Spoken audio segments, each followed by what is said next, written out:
Quiero hablar brevemente sobre el enfado en el estudio de un curso de milagros. Jesús nos dice en un curso de milagros que el enfado nunca está justificado. Este es uno de los puntos en que más chocamos, en que más le ponemos resistencia, nos oponemos. Es decir, todos queremos justificar nuestro enfado, todos de alguna manera buscamos una excusa para decir, está bien que yo me enfade, está bien que yo tenga ira, rabia, aunque sea molestia o dolor. Bien, Jesús nos insiste, el enfado nunca está justificado. De hecho, nos dice, el miedo de la clase que sea no está justificado. La ira, el ataque, cualquier pensamiento discordante, cualquier falta de paz. Y en esto incluye también el sufrimiento, cualquier clase de tristeza, de angustia o depresión. Jesús nos dice, ningún tipo de miedo está justificado. Bien, Jesús no está diciendo que tener miedo, dolor o incluso rencor y odio sea un pecado. Para nada, Jesús no cree en los pecados. Un curso de milagros no cree en el pecado. De hecho, nos dice el pecado no existe. Y de hecho, la idea en el pecado tampoco está justificada. Pero Jesús, una vez más, no nos está atacando, no nos está criticando, no se está oponiendo a nosotros. Simplemente nos dice, hermano, tú eres la santa creación de Dios, eres espíritu eterno, vives infinitamente. ¿Cómo podrías ser dañado o afectado en modo alguno? Eres exactamente igual que tu Padre, tu Creador, Dios, el amor, la fuente infinita, que no puede ser afectada por nada. Eso eres tú realmente. Esto es lo que nos está diciendo el curso. Y nosotros insistimos en que el dolor, el enfado, el miedo, la ira están justificadas. Eh, Cuando uno entiende que Jesús no nos está atacando, simplemente nos está diciendo un hecho, nos dice, bien, no está justificado porque tú no has sido dañado, no se te ha ofendido realmente, sigues siendo tal como Dios te creó, sigues estando a salvo y todos tus hermanos siguen estando a salvo. Tus hermanos son santos, tú eres santo, todos somos santos, todos somos un solo ser, un solo hijo de Dios, el Cristo, el santo hijo de Dios, perfecto, inmaculado, impecable en el sentido literal de la palabra, sin pecados. Esto es lo que somos todos, no podemos ni dañar ni ser dañados. Todo esto que estamos experimentando aquí es solo un sueño, una ilusión, por lo tanto nunca ha ocurrido nada. Como nos dice Jesús, creo que al final del capítulo 3 del texto, desde entonces muchas cosas se han visto, pero en realidad nunca ocurrió nada. No ha pasado nada, es solo un sueño. Estamos experimentando un sueño. Hay una típica frase de espiritualidad nueva era que dice, no soy un cuerpo teniendo una experiencia espiritual, sino que soy un espíritu teniendo una experiencia humana o corporal.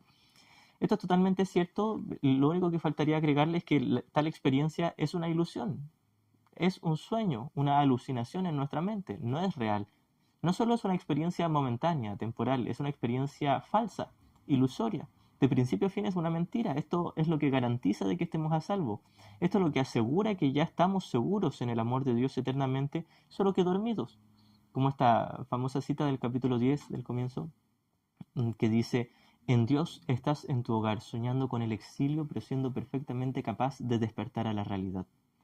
Es decir, tu miedo, tu enfado, tu dolor, cualquier tipo de falta de paz, nunca están justificadas. No se te está atacando por elegir el dolor, el enfado. Simplemente se te está diciendo, bien, es tu elección, pero no está justificada. No hay una razón, no hay un fundamento para decir que esté bien que sientas dolor o sientas miedo o sientas resentimiento. Tengo una selección de citas de la mayoría del texto y algunas del manual, también una cita del libro de ejercicios que hablan sobre este tema. La primera es sobre la pregunta 17 del manual para el maestro, que dice cómo lidian los maestros de Dios con los pensamientos mágicos. La cita dice, dado que la ira procede de una interpretación y no de un hecho, nunca está justificada. Y esto va muy de la mano con la lección 5, que dice, nunca estoy disgustado por la razón que creo. No estoy disgustado porque mi hermano me dijo algo, me hizo algo, porque en el mundo esté aconteciendo algo. No estoy disgustado, temeroso, ansioso o depresivo por lo que ocurra en esta película. Me siento así temeroso o ansioso, depresivo o enfadado por mi interpretación de los sucesos, mi interpretación de la película, del sueño, del videojuego, de la obra de teatro. Hay muchas metáforas para explicar la falsedad de esta experiencia. Así que nunca estamos disgustados por la razón que creíamos, un hecho exterior. De hecho, ni siquiera existen los hechos con los que estamos disgustados.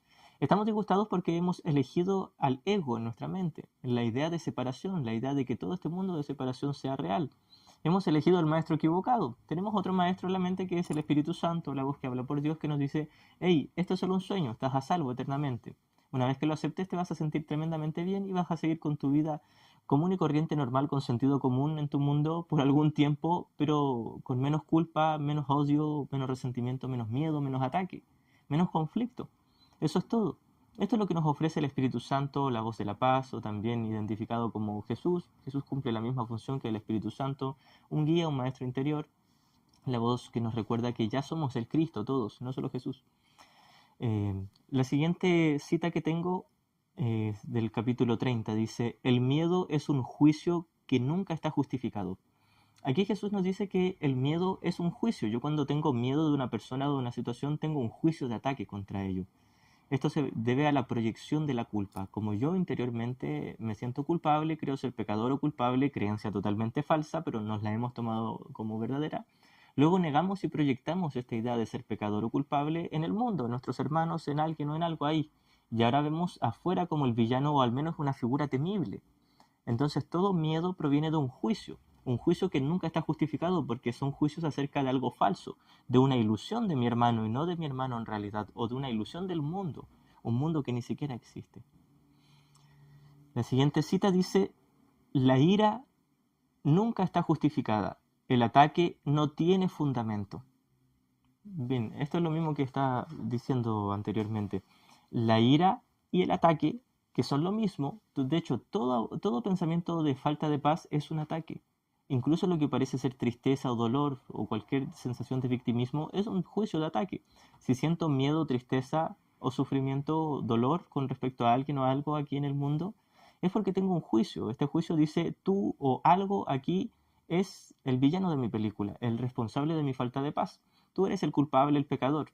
Eso es lo que dice mi sensación de dolor, de ataque, de victimismo, de ser tratado injustamente, etc. Lo cual nuevamente no es un pecado. No estamos diciendo que sea un crimen o un delito pensar así o sentir dolor o miedo. Todos de hecho sentimos dolor y miedo y no es ningún delito, ningún pecado. Jesús nos dice es un simple error y lo puedes corregir cuando tú quieras. De una forma muy liviana. Jesús nos entrega una corrección muy dulce, muy amorosa. Nos dice, hermano, no ha pasado nada, no has hecho nada, y tus hermanos tampoco. Estás libre. No solo estás libre de pecado y de culpa, y siempre lo has estado, estás seguro y a salvo. Es decir, no puedes ser dañado realmente. La siguiente cita del capítulo 22 dice, ninguna clase de ataque está justificado porque no tiene sentido. Bien, los juicios de ataque o cualquier juicio del sistema de pensamiento del ego, basado en la idea de separación, no están justificados porque no tienen sentido. Primeramente porque provienen de una falsa interpretación. Creo que mis hermanos son pecadores, o que yo soy pecador, o que alguien es pecador, o que alguien es culpable, o que alguien es dañino. Y es un juicio erróneo, porque si ya somos un solo ser perfecto y santo en la realidad, cualquier juicio que yo tenga acerca de este mundo va a ser falso, porque el mundo de por sí es falso, el mundo de cuerpos, de multiplicidad, la ilusión maya, como decían los hindúes, todo lo que sea el mundo de las formas, el mundo fenomenológico, de percepción, de espacio y de tiempo, es una ilusión, no es real y no ha tenido efectos en la realidad o lo que llamamos el cielo, el reino de Dios, o el conocimiento verdadero, que este conocimiento se escribe con C mayúscula, haciendo referencia al estado de ser, que está mucho más allá de la percepción. La siguiente cita que tengo proviene del Manual para el Maestro, la pregunta 20, que dice, ¿qué es la paz de Dios? Este es el párrafo 3, dice, ¿cómo se encuentra esta quietud? En los párrafos anteriores describe o explica esta paz de Dios. Y aquí dice, ¿cómo se encuentra esta quietud? Nadie que busque únicamente sus condiciones puede dejar de encontrarla. La paz de Dios no puede ser acto de presencia allí donde hay ira, pues la ira niega forzosamente la existencia de la paz. Bien, la ira de por sí es una ilusión y todo pensamiento de ataque ni siquiera ha existido realmente, es una ilusión de pensamiento de ataque. O sea que realmente nunca atacamos, pero creemos atacar y mientras creamos que hay pensamientos de ataque en nuestra mente y lo justifiquemos, no vamos a experimentar una dulce paz que proviene del abandono de todo ataque. La paz de Dios no puede hacer acto de presencia allí donde hay ira, pues la ira niega forzosamente la existencia de la paz. Todo aquel que de alguna manera o en ciertas circunstancias considere que la ira está justificada, proclama que la paz es una insensatez y no podrá por menos que creer que no existe la paz. En esas condiciones no se puede hallar la paz de Dios. El perdón es, por lo tanto, la condición indispensable para hallarla. Lo que es más, donde hay perdón, tiene que haber paz. Recordemos que el verdadero perdón no perdona pecados, sino que reconoce que no hay pecados, que todos los hijos de Dios, que en realidad somos un solo hijo, todos los hijos de Dios son santos, perfectos e inocentes como Dios les creó en la realidad. Pues, ¿qué otra cosa sino el ataque conduce a la guerra? ¿Y qué otra cosa sino la paz es lo opuesto a la guerra? Aquí el contraste inicial resalta de una manera clara y evidente. Cuando se halla la paz, no obstante, la guerra deja de tener sentido, y ahora es el conflicto el que se percibe como inexistente e irreal. Una vez que practicamos el perdón, deshacemos todo pensamiento de dolor, de rencor y de culpa, al reconocer que eran ilusiones que no tenían fundamento y que ni siquiera tenían existencia. Entonces reconocemos la paz de Dios, perdón, y en esa paz de Dios nos damos cuenta de que todos nuestros ataques de por sí eran una ilusión. Así que el sentirme culpable por haber atacado, juzgado, condenado en mi mente tampoco tiene justificación. La culpa es autoataque y ningún tipo de ataque está justificado. Ahora, quiero recalcar el hecho de que por lo general tenemos resistencia a conflicto con esto, porque de alguna manera buscamos justificar nuestros pensamientos de ataque y Jesús nos dice, hermano, no está justificado el ataque, pero no es un delito, no es un crimen, no es un pecado que tú tengas pensamientos de ataque. No están justificados, pero no se te va a condenar ni a atacar, no se te va a reprender. Simplemente se te ofrece otra manera más dulce y bondadosa de contemplar a tus hermanos y a ti mismo sin ningún coste, ningún sacrificio, ninguna paga. Esto es ganar o ganar. Este es el verdadero perdón. No tienes que pagar un sacrificio, un martirio por la expiación. La verdadera expiación es dulce, tranquila y bondadosa. Se te da todo a cambio de nada, simplemente con que aceptes quién eres y quiénes son tus hermanos, todos como un solo ser, santo y perfecto, tal como Dios nos creó.